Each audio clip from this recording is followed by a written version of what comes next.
There are four essentials of nuisance. Firstly, the plaintiff must have the right to enjoy the land.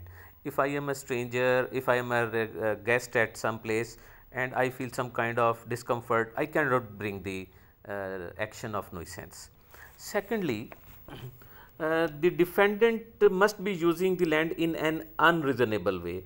For example, if I play cricket and again I hit my ball into the backyard of the neighbor, then I am using this land in an unreasonable way.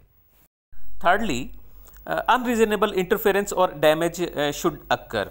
So, if a person sets ostentatious lights at his home, causing interference in my sleep, it is unreasonable interference in my easement. Fourthly, the nuisance should be continuous.